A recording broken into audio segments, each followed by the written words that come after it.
ನಮಸ್ಕಾರ. ಭರವಸೆ ಯೂಟ್ಯೂಬ್ ಚಾನಲ್‌ಗೆ ಸ್ವಾಗತ. ಭರವಸೆ ಕೇವಲ ಚಾನಲ್ ಅಲ್ಲ, ಬದುಕು ಬದಲಾಗೋದಕ್ಕೆ ತೆರೆದ ಬಾಗಿಲು. ನಾವು ಯಾರ ಹತ್ರ ಏನು ಕೇಳ್ತೀವಿ ಅನ್ನೋದು ಎಷ್ಟೋ ಸಾರಿ ನಮ್ಮ ಭವಿಷ್ಯವನ್ನ ನಿರ್ಧರಿಸಿಬಿಡತ್ತೆ. ಅಷ್ಟು ಸ್ಪಷ್ಟವಾಗ್ಲಿಲ್ಲ ಅಲ್ಲ? ನಾವು ನಿರ್ಧಾರವನ್ನ ತೆಗೆದುಕೊಳ್ತೀವಿ. ಬಹಳ ನಿರ್ಧಾರಗಳನ್ನ ನಾವೇ ತೆಗೆದುಕೊಳ್ಳಬಲ್ಲೆವು. ಕೆಲವು ನಿರ್ಧಾರಗಳನ್ನ ಇಡೀ ಕುಟುಂಬದವ್ರು ಸೇರಿ ತಗೊಳ್ತಾರೆ. ಕೆಲವು ಸಂದರ್ಭದಲ್ಲಿ ಕೆಲವು ನಿರ್ಧಾರಗಳನ್ನ ತಪ್ಪಾಗಿ ತೆಗೆದುಕೊಳ್ತಾರೆ. ಅವರೇನು ಉದ್ದೇಶಪೂರ್ವಕವಾಗಿ ತಪ್ಪು ನಿರ್ಧಾರವನ್ನು ತೆಗೆದುಕೊಂಡಿರಲ್ಲ. ಆದರೆ ಆ ನಿರ್ಧಾರವನ್ನು ತೆಗೆದುಕೊಳ್ಳುವಾಗ ಅವರು ತಪ್ಪಾದ ವ್ಯಕ್ತಿಗಳು ಹೇಳಿದ್ದನ್ನ ಮಾಡ್ತಾರೆ. ಇತ್ತೀಚೆಗೆ ಇಂಥ ಒಂದು 2, 3 ಘಟನೆಗಳನ್ನ ನೋಡಿದ ಮೇಲೆ ನನಗಿದು ಪದೇ ಪದೇ ಪದೇ ಪದೇ ಬರ್ತಾ ಇದೆ. ಅವ್ರು ಹೇಳ್ತಾ ಇದ್ರು, ಅವರೇನು ಅಂಥ ದೊಡ್ಡ ಡಾಕ್ಟರ್ ಅಲ್ಲ, ಆದರೆ ಅವ್ರ ಕೈಗುಣ ಚೆನ್ನಾಗಿದೆಯಂತೆ. ಅದಕ್ಕೆ ನಾವು ಅವ್ರ ಹತ್ರ ತೋರಿಸ್ತಾ ಇದ್ದೀವಿ. ಯಾರು ಹೇಳಿದ್ರು ಅಲ್ಲಿ ಹೋಗಿ ಅಂತ? ಇಲ್ಲ, ಯಾರೋ ಹೇಳಿದ್ರು, ನಾವು ಹೋಗಿದ್ವಿ, ನಮ್ಗೆ ವಾಸಿ ಆಯ್ತು ಅಂತ. ಅದಕ್ಕೆ ನಾವು ಹೋಗ್ತಾ ಇದ್ದೀವಿ. ಇದು ಯಾರೋ ಹೇಳಿದ್ರು, ನಾವು ಹೋಗ್ತಾ ಇದ್ದೀವಿ. ಇನ್ನೊಂದು ಘಟನೆ, ಅವರು ಇನ್ವೆಸ್ಟ್ಮೆಂಟ್ ಎಲ್ಲ ಮಾಡಿದ್ರು. ನಾನು ಇನ್ವೆಸ್ಟ್ಮೆಂಟ್ ಮಾಡಿದೆ, ಹಾಗೆ ಮಾಡಿದೆ, ಹೀಗೆ ಮಾಡಿದೆ ಅಂತೆಲ್ಲ ಹೇಳಿದ್ರು. ಅವರು ಇನ್ವೆಸ್ಟ್ಮೆಂಟ್ ಅಡ್ವೈಸರಾ? ಅವರಿಗೆ ಇನ್ವೆಸ್ಟ್ಮೆಂಟ್ ಬಗ್ಗೆ ಗೊತ್ತಾ ಅಂತ ಕೇಳಿದ್ದಕ್ಕೆ, ಇಲ್ಲ ಹಾಗೇನಿಲ್ಲ, ಅವ್ರಿಗೆ ತುಂಬ ವಿಚಾರದಲ್ಲಿ ನಾಲೆಜ್ ಇದೆ, ಅದಕ್ಕೆ ಅವ್ರು ಹೇಳಿದ್ರಲ್ಲ ಅಂತ ಅಲ್ಲಿ ಇನ್ವೆಸ್ಟ್ ಮಾಡಿದೆ. ಇದು 2ನೇ ಉದಾಹರಣೆ. ಇನ್ನು 3ನೇದು, ಇತ್ತೀಚೆಗೆ ಒಬ್ಬರು ಹೇಳಿದ್ರು, ಇಲ್ಲ ಅವ್ರ ಮನೆಯಲ್ಲಿ ಸ್ವಲ್ಪ ಗಂಡ ಹೆಂಡತಿಗೆ ಸರಿ ಬಂದಿರಲಿಲ್ಲ, ಅಂತೂ ಸರಿ ಹೋಯ್ತು. ಈಗ ಏನು ಮಾಡಿದ್ರಿ? ಅದು ದೊಡ್ಡವ್ರನ್ನ ಕರ್ಕೊಂಡು ಬಂದಿದ್ವಿ, ಚೆನ್ನಾಗಿ ಬುದ್ಧಿ ಹೇಳಿದ್ರು. ಏನು ಚೆನ್ನಾಗಿ ಬುದ್ಧಿ ಹೇಳಿದ್ರು? ಅದು ಗೊತ್ತಿಲ್ಲ, ಸ್ವಲ್ಪ ದಬಾಯಿಸಿದ್ರು ಬಿಡಿ. ಇವೆಲ್ಲ ಏನನ್ನು ಹೇಳುತ್ತೆ? ಸಮಸ್ಯೆಗೆ ಅಥವಾ ಯಾವುದೋ ಒಂದು ಸಂದರ್ಭಕ್ಕೆ ಪರಿಹಾರವೋ, ಉತ್ತರವೋ, ನಿರ್ಧಾರವೋ ಬೇಕಾಗಿದೆ.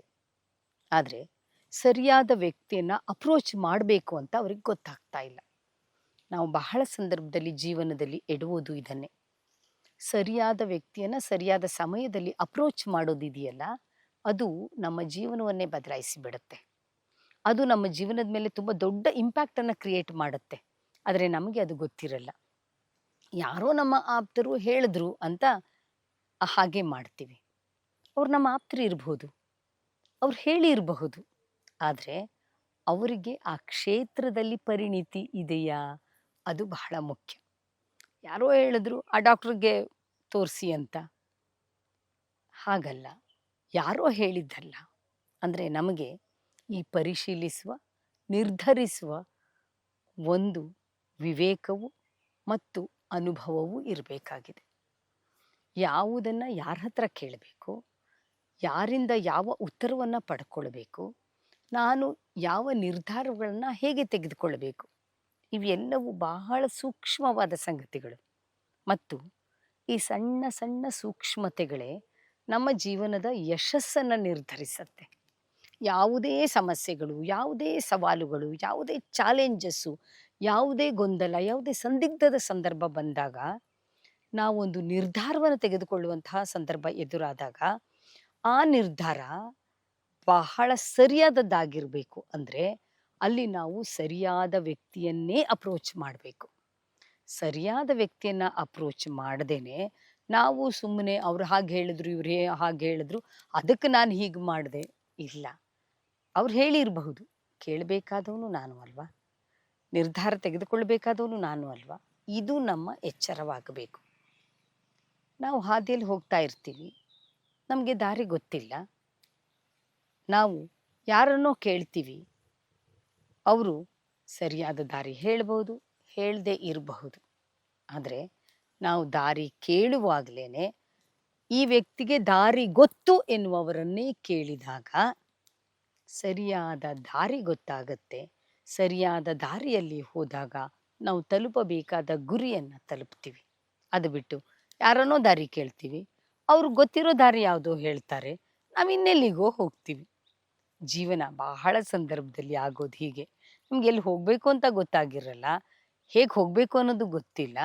ಸುಮ್ಮನೆ ನಾವು ಯಾರನ್ನೋ ಏನೋ ಕೇಳ್ತೀವಿ, ಅವರೇನೋ ಹೇಳ್ತಾರೆ, ಆ ದಾರಿಯಲ್ಲಿ ಹೋಗ್ತೀವಿ. ಹೀಗೆ ಆಗಬಾರದು. ನಮಗೆ ನಮ್ಮ ಗುರಿಯ ಬಗೆಗೂ, ನಮ್ಮ ಜೀವನದ ಉದ್ದೇಶದ ಬಗೆಗೂ, ನಾವು ಜೀವನದಲ್ಲಿ ಏನು ಮಾಡ್ತೀವಿ ಅನ್ನುವುದ್ರ ಬಗೆಗೂ, ನಮ್ಮ ಪ್ರತಿನಿತ್ಯದ ಬದುಕು ಹೇಗಿರಬೇಕು ಅನ್ನುವುದರ ಬಗೆಗೂ ನಮ್ಮ ಒಳಗೆ ಒಂದು ಸ್ಪಷ್ಟತೆ ಇರಬೇಕು. ಇವತ್ತು ಮಾಹಿತಿಗಳು ಅಥವಾ ಯಾವುದೇ ಆದಂತಹ ಒಂದು ನಿರ್ಧಾರವನ್ನು ತೆಗೆದುಕೊಳ್ಳುವಂತಹ ಸಂದರ್ಭದಲ್ಲಿ ನಮಗೆ ಒದಗಿ ಬರುವಂತಹ ಅವಕಾಶಗಳು ಬೇಕಾದಷ್ಟು ಇದೆ. ಇದರಲ್ಲಿ ನಮಗೆ ಸೂಕ್ತವಾದದ್ದನ್ನು ಆಯ್ಕೆ ಮಾಡಿಕೊಳ್ಳುವಂತಹ ಜವಾಬ್ದಾರಿ ನಮ್ಮ ಮೇಲಿದೆ. ಯಾವ್ಯಾವುದನ್ನು ಹೇಗೋ ಆಯ್ಕೆ ಮಾಡಿಕೊಳ್ಳಬೇಕಾದ ಅಗತ್ಯತೆ ಖಂಡಿತವಾಗಿಯೂ ಇಲ್ಲ. ಇವತ್ತಿನ ಈ ಮಾಹಿತಿ ಯುಗದಲ್ಲಿ ನಮಗೆ ಬೇಕಾದದ್ದನ್ನೇ ಸರಿಯಾದ ರೀತಿಯಲ್ಲಿ ಆಯ್ಕೆ ಮಾಡಿಕೊಳ್ಳುವಂತಹ ಹೊಣೆಗಾರಿಕೆಯನ್ನು, ಜವಾಬ್ದಾರಿಯನ್ನು ನಾವು ನಮ್ಮ ಮೇಲೆ ಹೊರಿಸಿಕೊಳ್ಳಬೇಕು. ಹಾಗಾಗಿ ಬದುಕಿನ ಎಲ್ಲ ಸಂದರ್ಭಗಳಿಗೂ ಬೇರೆ ಯಾರನ್ನೋ ಹೊಣೆ ಮಾಡುವುದಲ್ಲ, ನಮ್ಮನ್ನೇ ನಾವು ಹೊಣೆ ಮಾಡಿಕೊಳ್ಳಬೇಕು. ಭರವಸೆ ಹೀಗೆ ಅನೇಕ ಸಂಗತಿಗಳ ಮೂಲಕ ನಮ್ಮ ಜೀವನವನ್ನು ಇನ್ನಷ್ಟು ಉತ್ತಮಪಡಿಸಿಕೊಳ್ಳೋದಕ್ಕಾಗಿ ಪ್ರಯತ್ನ ಪಡ್ತಾ ಇದೆ. ಭರವಸೆಯ ಅನೇಕ ವಿಡಿಯೋಗಳನ್ನು ನೋಡಿದ ಮೇಲೆ ನಿಮಗೆ ಅನಿಸ್ತಾ ಇದೆ, ಓಹ್, ಜೀವನದಲ್ಲಿ ಬದಲಾಗೋದು ಇಷ್ಟು ಸರಳವಾಗಿದೆ, ಇಷ್ಟು ಸುಲಭವಾಗಿದೆ ಅಂತ. ಹೌದು, ಭರವಸೆಯ ಆಶಯವೇ ಇದಾಗಿದೆ. ಪ್ರತಿ ವ್ಯಕ್ತಿಯಲ್ಲಿಯೂ ಭರವಸೆ ತುಂಬುವಂಥದ್ದು. ಭರವಸೆಗೆ ಇನ್ನಷ್ಟು ಜನರನ್ನು ಸಬ್ಸ್ಕ್ರೈಬ್ ಮಾಡಿಸಿ, ನಿಮ್ಮ ಕಮೆಂಟ್ ಮಾಡೋದನ್ನು ಮರಿಬೇಡಿ. ನಮಸ್ಕಾರ.